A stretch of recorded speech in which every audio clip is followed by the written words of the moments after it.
जब सुने के होई भोजपुरी गाना बस बजे के चाही गाना।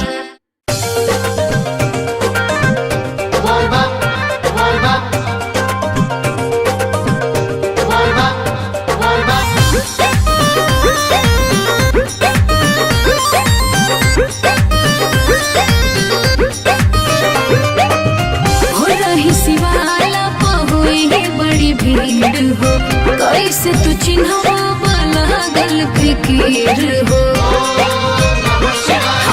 हो रही शिवाला पहुई बड़ी भीड़ हो कैसे तू चिन्हवा लागल फिकीर हो।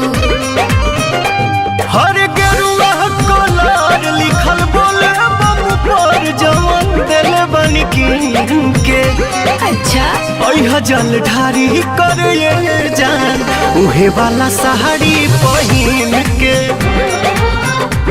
जल ढारी कर जान उहे वाला साड़ी पहिन के।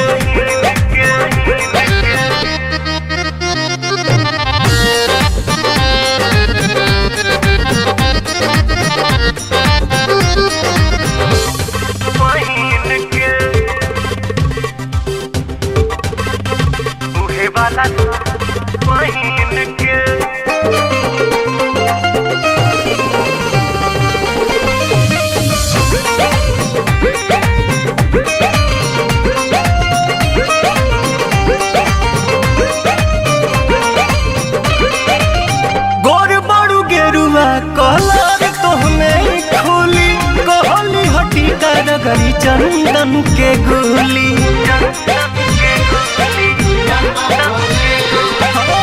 गोर बड़ू गेरुआ कलर तोहने खुली कहली हटी करगरी चंदन के गुली।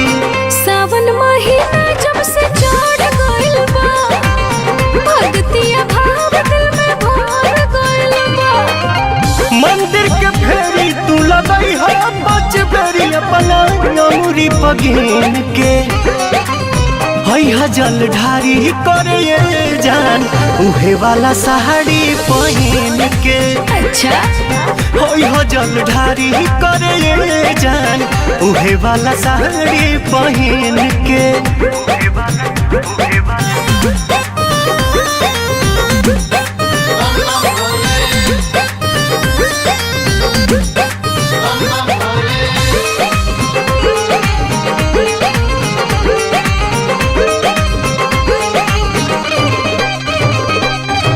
साचो कहीं लगता रुआ तना सुनर हो भोला कोरस केहू के लागे ना नजर हो।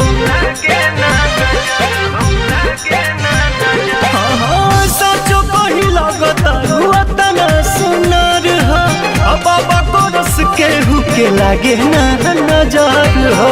तोहरे ला भूखल माने सावली सुमारी खुश भगवान मन अरुणा बिहारी पाके आशीर्वाद रखी शिव जी के याद ना भूल शुभ दिन के।